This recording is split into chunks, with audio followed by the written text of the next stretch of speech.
Apa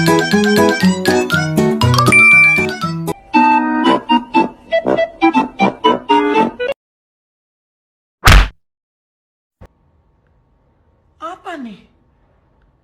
Apa nih? Sabar.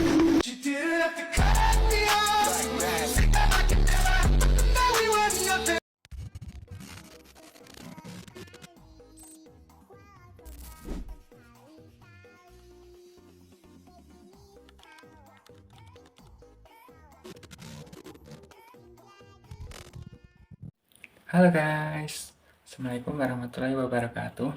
Perkenalkan, nama saya Miftahul Huda dari Prodi Manajemen Bisnis Syariah NIM 2240369 semester 5 kelas A.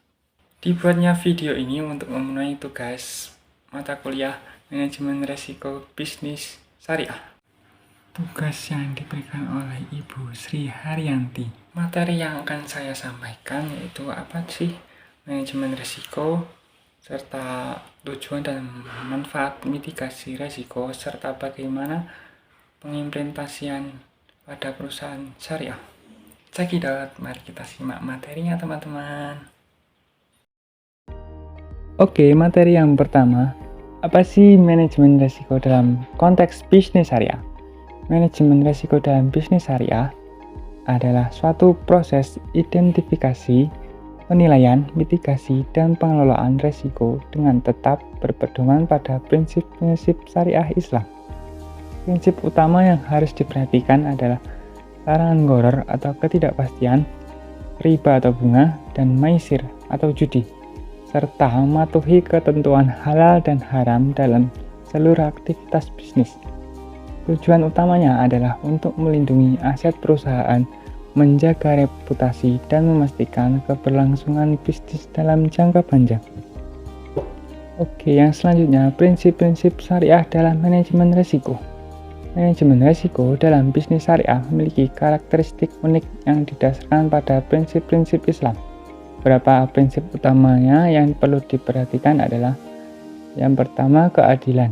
Semua pihak yang berkepentingan harus diperlakukan secara adil dan tidak merugikan satu sama lain. Selanjutnya, transparansi. Informasi mengenai risiko harus disampaikan secara terbuka dan jujur kepada semua pihak yang berkepentingan. Selanjutnya, kehati-hatian. Pengambilan keputusan harus dilakukan dengan hati-hati dan menghindari tindakan yang berisiko tinggi. Selanjutnya, tanggung jawab atau amanah. Pengelola bisnis harus bertanggung jawab atas keputusan yang diambil dan dampaknya terhadap bisnis dan masyarakat. Yang selanjutnya, proses manajemen risiko dalam bisnis syariah. Pertama, identifikasi risiko. Mengidentifikasi semua risiko yang berpotensi mempengaruhi bisnis, baik risiko internal maupun eksternal. Selanjutnya, penilaian risiko. Menilai tingkat keparahan dan kemungkinan terjadinya setiap risiko. Selanjutnya, pengukuran risiko, mengukur dampak finansial dari setiap risiko. Evaluasi risiko, mengevaluasi risiko berdasarkan toleransi risiko perusahaan. Pengelolaan risiko, memilih dan menerapkan strategi pengelolaan risiko yang sesuai seperti menghindari, mengurangi, memindahkan, atau menerima risiko.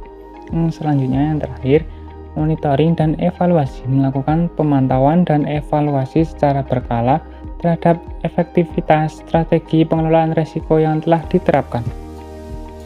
Materi yang selanjutnya, tujuan mitigasi risiko dan manfaatnya. Yang pertama, meningkatkan keamanan. Mitigasi risiko membantu perusahaan mengidentifikasi dan mengurangi risiko yang dapat membahayakan keamanan karyawan, pelanggan, dan aset bisnis. Selanjutnya, meningkatkan kualitas. Dengan mengelola risiko, perusahaan dapat meningkatkan kualitas produk atau jasa yang dihasilkan. Selanjutnya, meningkatkan efisiensi. Proses mitigasi risiko dapat membantu perusahaan mengidentifikasi dan menghilangkan kegiatan yang tidak memberikan nilai tambah sehingga meningkatkan efisiensi operasional. Yang selanjutnya, meningkatkan ketahanan bisnis. Perusahaan yang memiliki kemampuan mitigasi risiko yang baik akan lebih siap menghadapi perubahan dan ketidakpastian di lingkungan bisnis.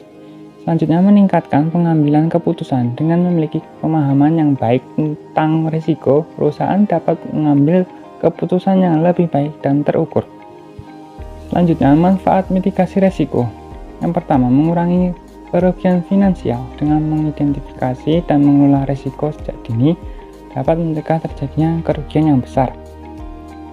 Meningkatkan keberlanjutan bisnis. Mitigasi resiko membantu bisnis menjadi lebih tangguh dan mampu menghadapi berbagai tantangan yang tidak terduga. Dengan mengurangi risiko, bisnis dapat beroperasi dengan lebih stabil dan berkelanjutan. Selanjutnya, melindungi reputasi perusahaan. Risiko yang tidak terkelola dapat merusak reputasi perusahaan. Mitigasi risiko membantu untuk menjaga citra positif perusahaan di mata publik. Selanjutnya, pengambilan keputusannya lebih baik. Dengan memahami risiko yang terkait dengan setiap keputusan dapat membuat pilihan yang lebih tepat dan strategis. Menciptakan lingkungan kerja yang aman. Dengan mengidentifikasi dan mengelola risiko kesehatan dan keselamatan kerja dapat mencegah terjadinya kecelakaan dan cedera. Yang terakhir, kepatuhan terhadap peraturan. Baik, studi kasus yang saya jelaskan pada materi ini adalah studi kasus PT AIA Finansial Indonesia. Baik, yang pertama, profil perusahaan PT AIA Finansial Indonesia. AIA Finansial adalah perusahaan asuransi jiwa terkemuka di Indonesia yang berdiri sejak 1996 dan berkantor pusat di Jakarta. Lingkup pelayanan yang diberikan oleh AIA selain memberikan proteksi asuransi jiwa dan kesehatan adalah aktif mengampanyekan pola hidup sehat kepada masyarakat dengan berbagai kegiatan yang inovatif. AIA Finansial sendiri bermula dari bisnis asuransi jiwa milik PT Asuransi Lipo Life Tbk, yang tidak sama dengan Lipo Life modern yang didirikan pada 2013 yang sudah beroperasi sejak 1983. Pada 15 Juli 1996, PT Asuransi Lipo Life mendirikan sebuah anak perusahaan bernama PT Asuransi Jiwa Lipo Utama yang dimaksudkan untuk menampung premi dan aktivitas jasa PT Asuransi Lipo Life. Untuk memuluskan rencana ini, tercatat pada 31 Agustus 1998, semua jasa operasional dan bisnis asuransi jiwa PT Asuransi Lipo Life telah dialihkan ke anak usaha barunya tersebut. Bisnis yang dialihkan meliputi aset karyawan dan pemasar yang berjumlah lebih 1.200 orang. Sejak saat itu, perusahaan terus bertransformasi sebelum akhirnya berganti nama menjadi PT AIA Finansial pada tahun 2009. Selanjutnya, visi dan misi PT AIA Finansial Indonesia. Visinya adalah menjadikan perusahaan asuransi jiwa yang terpercaya. Visinya yaitu melaksanakan bisnis asuransi jiwa secara profesional, memberikan pelayanan prima kepada nasabah melalui jaringan kerja yang luas. Yang terakhir, memberikan nilai tambah kepada seluruh stakeholder. Materi selanjutnya adalah kegiatan bisnis. AIA menawarkan berbagai produk asuransi termasuk asuransi dengan prinsip syariah yang meliputi asuransi jiwa, asuransi kesehatan, asuransi kecelakaan diri, asuransi yang dikaitkan dengan investasi, program kesejahteraan karyawan, program pesangon, dan program dana pensiun atau DPLK. AIA Finansial berkomitmen memberikan layanan terbaik kepada nasabahnya, yaitu konsultasi, memberikan konsultasi mengenai produk asuransi yang sesuai dengan kebutuhan nasabah. Yang selanjutnya, klaim, memproses klaim dengan cepat dan mudah. Layanan purna jual, memberikan layanan purna jual yang berkualitas seperti perubahan data, informasi produk. Selanjutnya, pengembangan produk. AIA Finansial terus mengembangkan produk-produk baru yang inovatif untuk memenuhi kebutuhan pasar yang terus berubah. Dan selanjutnya, distribusi. AIA Finansial memiliki jaringan distribusi yang luas, termasuk agen asuransi, bank, dan mitra bisnis lainnya. Yang selanjutnya, produk PT AIA Finansial Indonesia. Yang pertama, proteksi asuransi jiwa. Asuransi jiwa berjangka. Produk asuransi jiwa yang memberikan perlindungan untuk jangka waktu tertentu, seperti 10, 20, atau 30 tahun.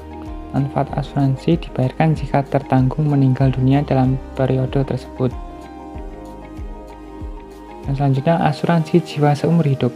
Produk asuransi yang memberikan perlindungan sepanjang hidup dengan manfaat klaim kematian yang dibayarkan kepada ahli waris jika tertanggung meninggal dunia. Produk selanjutnya yaitu penyakit kritis. Produk ini memberikan pelindungan bagi nasabah yang didiagnosis dengan penyakit kritis tertentu seperti kanker, serangan jantung, atau stroke.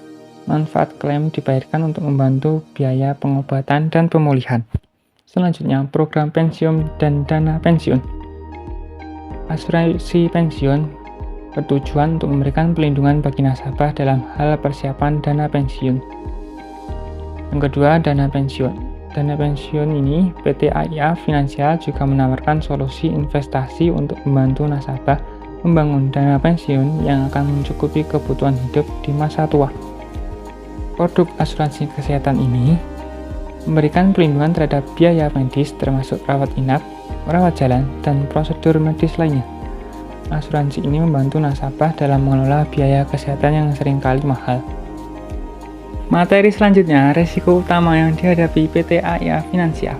Pertama, risiko operasional berkaitan dengan gangguan dalam proses internal perusahaan seperti kesalahan manusia, kegagalan sistem, teknologi, kesalahan dalam pemrosesan klaim, dan ketidakmampuan untuk menyediakan layanan dengan standar yang diharapkan.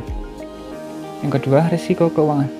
PT AIA Finansial menghadapi risiko keuangan terkait dengan fluktuasi nilai tukar mata uang, perubahan suku bunga, serta perubahan nilai pasar dari aset investasi yang dimiliki. Yang ketiga, risiko pasar.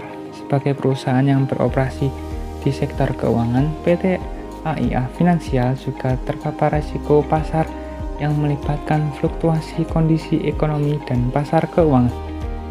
Yang keempat, risiko regulasi berkaitan dengan perubahan atau ketidakpastian dalam kebijakan dan peraturan pemerintah yang dapat mempengaruhi cara perusahaan beroperasi.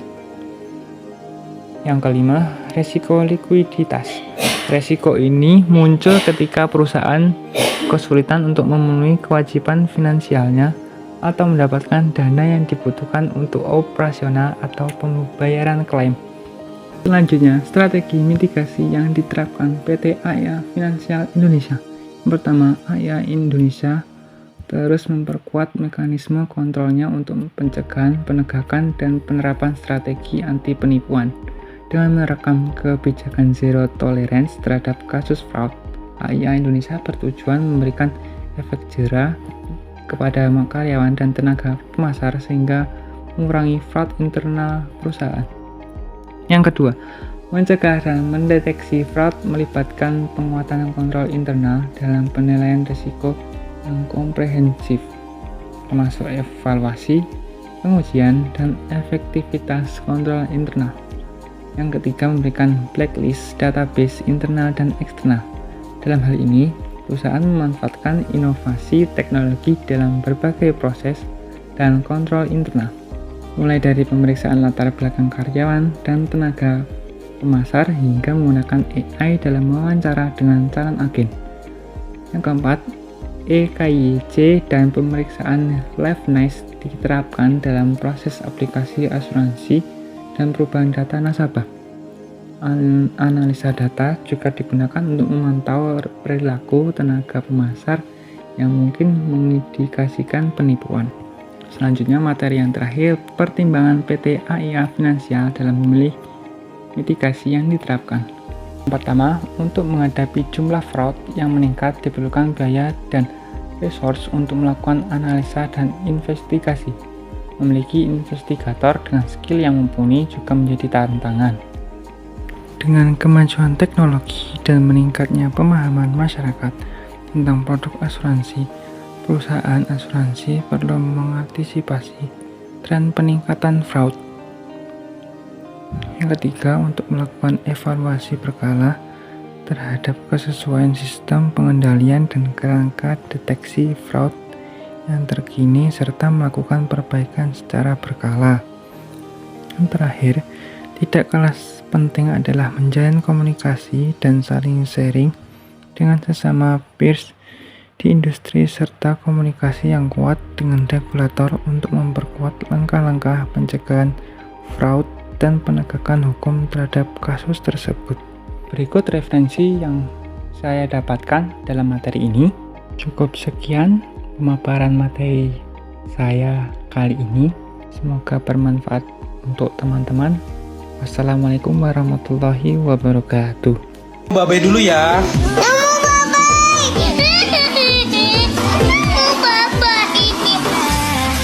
Sudah, pakai dulu.